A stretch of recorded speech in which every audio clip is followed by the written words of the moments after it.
U.S. House is expected to vote tonight on the Republican budget plan to pay for President Trump's tax cuts. Democrats and some crucial Republican holdouts are worried about gutting Medicaid to pay for it. The public concern is not coming from the Colorado Republicans, whose constituents stand to lose the most from Medicaid cuts. Tonight, Gabe Evans and Jeff Hurd are silent on it. After hours of debate in the House, it's not clear whether the Republicans in the majority have the votes from their party to pass the budget resolution. Democrats are united against the proposal, which would raise the debt ceiling by $4 trillion and provide $4.5 trillion in tax cuts. Large portion of those cuts, $880 billion, would be expected to come from the committee that oversees health care spending, including Medicaid. Republican leadership says Medicaid cuts are not specifically listed in the budget, but rank-and-file Republicans have said that's where the cuts are expected to come from. And then there are some other Republican holdouts who want even deeper spending cuts. Stay tuned for that vote tonight.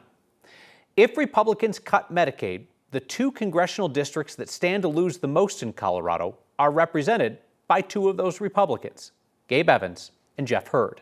As freshman Congressman Gabe Evans and Jeff Hurd got to know their districts, one thing they surely got to know is how many of their constituents rely on Medicaid for health coverage.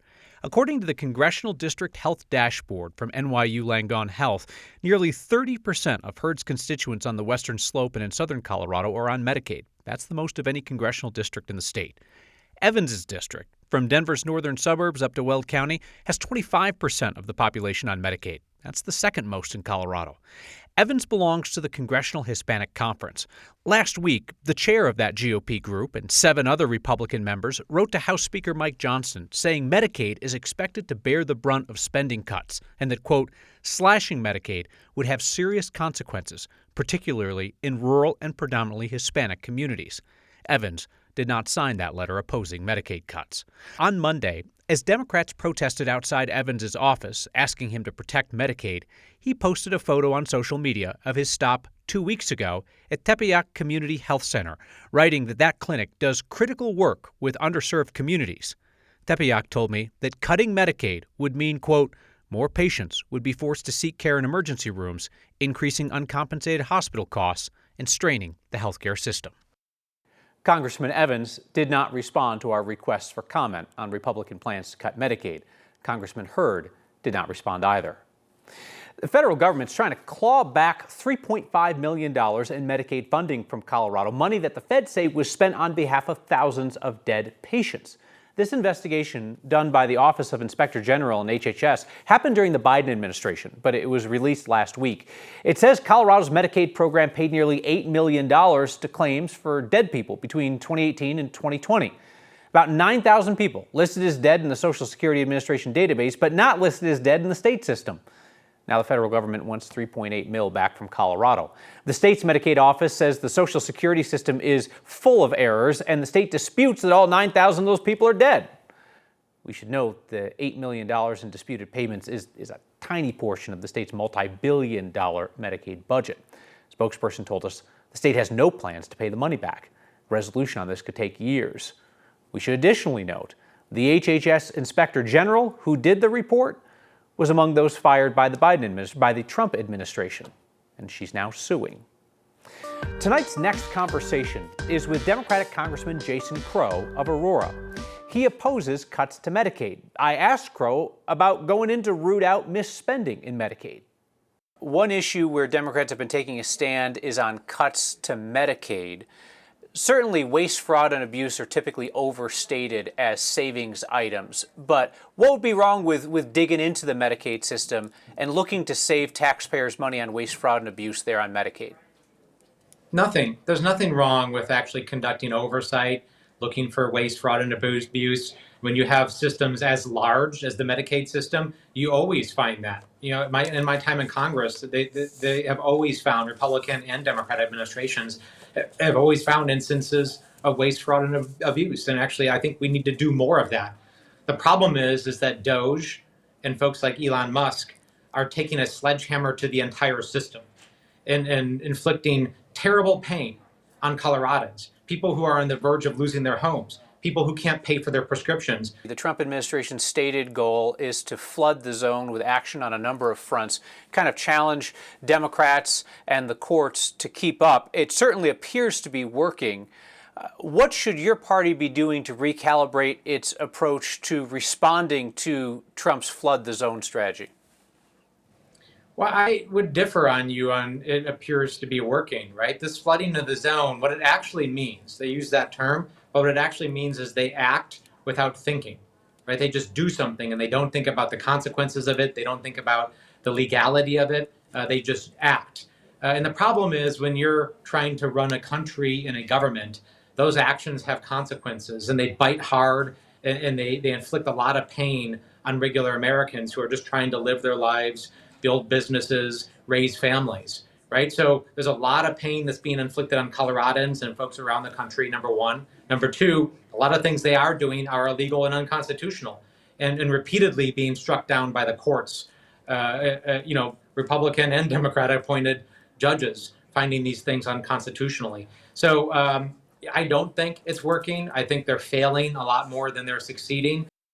When our next conversation continues, I'll ask Congressman Crow about a report out today that the Trump administration plans to create a registry of people in this country without authorization.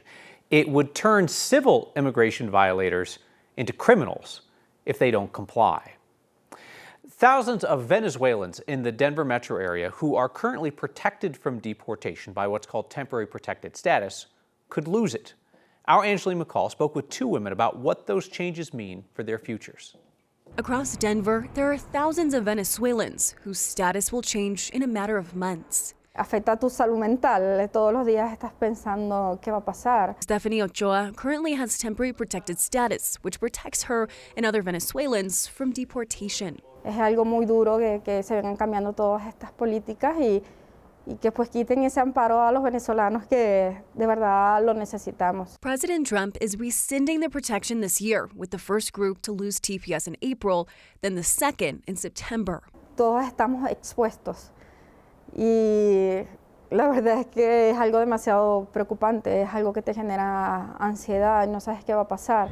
Some people had just recently received TPS, like Lendemar Salazar. Pocos meses realmente, se tardó bastante el proceso de la solicitud del TPS y lo recibí hace unos 4 meses atrás más o menos. Just to learn, it wouldn't be in place for long. Es una situación preocupante, angustiante, porque realmente no sabemos qué va a pasar. Both of the women you heard from have work permits they received after applying for asylum, so they don't have those work permits through TPS, so they'll continue to be able to work. That's not the case for everyone. Some people have a work permit through TPS, meaning that once TPS actually expires, whether that's in April or September for them, it means that they'll also lose their access to their work permit. So status granted, status taken away, use this lane, use that lane, a lot of confusion. A lot of confusion, and a lot of the people that we've spoken to say that they're still in talks and conversations with their immigration attorneys to really figure out what is their situation, what rights do they have, but overall confusing because it's not cookie cutter, right? Everyone's situation is really different. Angeline McCall, thank you. Democrats at the state capitol want to make ammunition an over-the-counter product. In 2023, legislators raised the minimum age to purchase a firearm, and now they're trying to do the same thing with ammo. A proposal that passed the House today would require stores to keep ammunition behind the counter or in locked displays, requiring customers to ask for an employee's help to make a purchase. The bill's sponsors originally wanted to raise the minimum age to purchase that ammo from 18 to 21, but late last week that got drastically watered down in the bill. Latest version would make exceptions for 18 to 21-year-olds if they pass a hunter education course, serve in the military, or if they are covered by a protection order. But Republicans say that this is still a Second Amendment violation that would make guns functionally useless for some adults and disproportionately impact families in rural areas. This is a message we're sending to our people, our citizens in Colorado that are aged 18 to 21. And it's telling them, you're too stupid to do anything but vote and join the military. To be clear, we have not banned guns. To be clear, families will still own guns to be able to support what they need to on the plains or farms and so forth. That bill now heads to the Senate. If it becomes law, it's likely to face a court challenge. The law from 2023 that raised the gun purchase age to 21, that's still being challenged in federal court. Not the comprehensive immigration reform that our country deserves. When my conversation with Congressman Crow continues, I'll ask him about fresh reports today that the Trump administration is preparing to force people here without authorization to register with the government or risk prison time. And those who are minding their own beeswax say we should all be aware of what is happening with their hives. That's next. The Trump administration is reportedly planning to create a registry for immigrants in this country without authorization, collecting home addresses and fingerprints from adults and children 14 and older. Here's the thing to know about this. The administration is expected to struggle to find enough criminals in the immigrant population to meet its deportation goals, with their stated focus on deporting criminals first. But this new registry, that would make a criminal out of civil immigrant violators if they don't register for it. The coming policy was reported exclusively by the Wall Street Journal this afternoon. Failure to register would be a crime, punishable by fines and up to 6 months in prison. It's the latest in a string of policy proposals designed to grease the skids on Trump's campaign to carry out mass deportations. The administration is also reportedly considering deputizing IRS agents to carry out deportations and using military bases as detention facilities. I asked Democratic Congressman Jason Crow about the late-breaking report as well as the use of a local military facility during today's next conversation. For somebody like Donald Trump, who talks an awful lot about privacy and individual liberty, the idea that he wants national registries of any sort with criminal offenses for not registering, raises some extremely dire personal liberty and privacy questions and how that's going to be implemented. Secondly, this is not the comprehensive immigration reform that our country deserves, right? There are millions of folks in our country who are working, who own homes, who own businesses that are essential to our economy, who want to normalize their status and have a pathway to citizenship. This could gut that process, and in the process, send shockwaves through our economy, particularly in Colorado, where we already have a workforce shortage. You said earlier this month that you'd received assurances that Buckley Space Force Base in Aurora was not going to be used for the detention of immigrants who are awaiting deportation.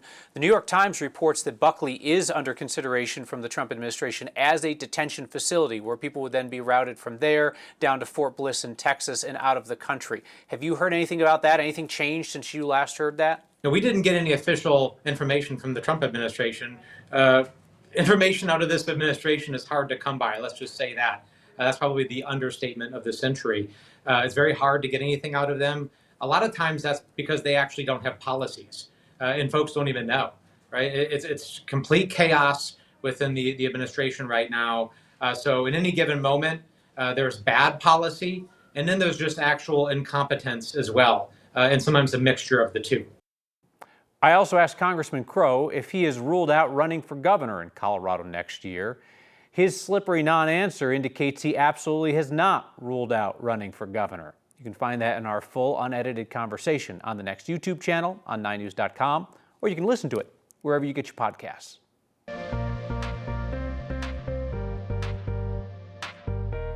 Warm and windy again today with temperatures in the upper 60s, close to 70 degrees. But a cool front coming in tonight has brought additional snow showers to the mountains, although there are no advisories for travel. Not really dry up there, and extremely gusty winds to the foothills. We now have just touched 70 degrees as our high. The record for today would be 74. We're down to 56 now. Winds are still very gusty and will continue to be gusty until that front comes through in the next 2 to 3 hours. Seeing some moisture come in with that system, but basically it will be a dry front for Denver. Scattered light snow showers on the I-70 corridor and across the Front Range foothills, but not really expecting much of any accumulation. So a calmer overnight for Denver and a colder day tomorrow. Temperatures not in the upper 60s, but the mid 40s. Back to the 60s on Thursday and Friday, heading into the first full weekend of the new month of March, low 60s. Change in the weather pattern next week. Scattered rain showers with slightly cooler conditions Monday, possibly seeing that rain mixed with snow on Tuesday, and Tuesday's high only 40 degrees. So get out and enjoy the early preview of spring. A week from today could look a whole lot different. We don't know what's going on right now. Well, that's reassuring. Colorado's beekeepers worry that their hives could be part of a nationwide population collapse. A threatened federal funding freeze could impact the response. Hey, a reminder, in addition to our full interviews, which you can find on our podcast stream, that's also where you can find full episodes of Next. And you can stream this program on 9 News Plus each evening at 6 p.m.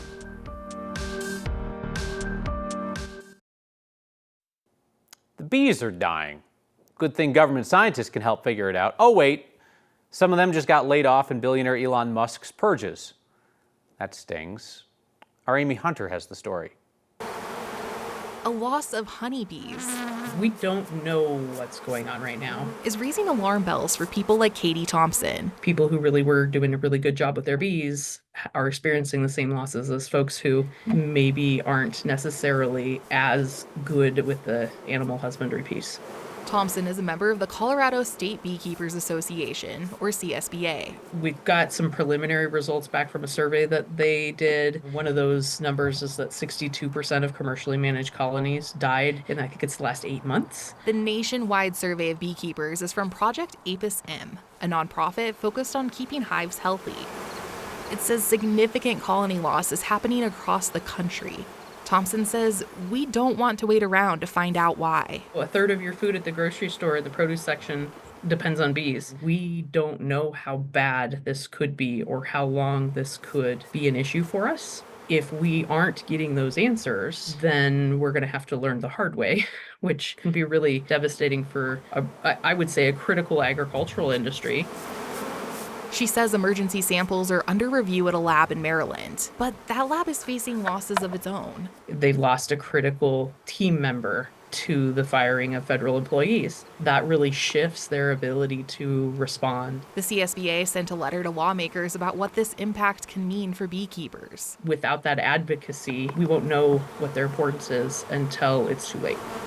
With the future of many federal jobs and programs still in question, Thompson and her fellow CSBA members hope decision makers don't forget the bees. We don't want to wait until it's too late to find out what happened, or wait until it's too late to find out what we could have done to protect the remaining bees or how we should manage going forward.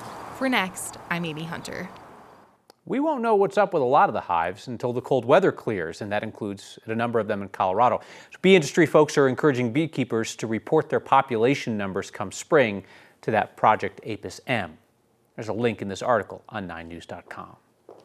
We are back with your feedback right after this. Thank you much.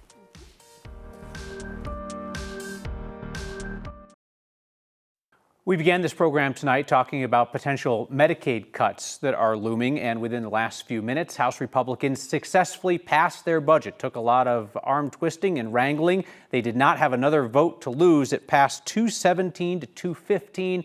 Every Colorado Republican voting in favor of that budget, every Colorado Democrat voting against. We tried unsuccessfully to hear from both Republican Representative Gabe Evans and Jeff Hurd, who have large percentages of their constituents enrolled in Medicaid. Neither of them responded to our questions today. Shirley says did not respond. Happens too frequently, but thank you for trying and thanks for following up. No need to thank us, Shirley. It literally is our job. We can't force your elected representatives to answer questions, but sometimes the silence is also pretty instructive.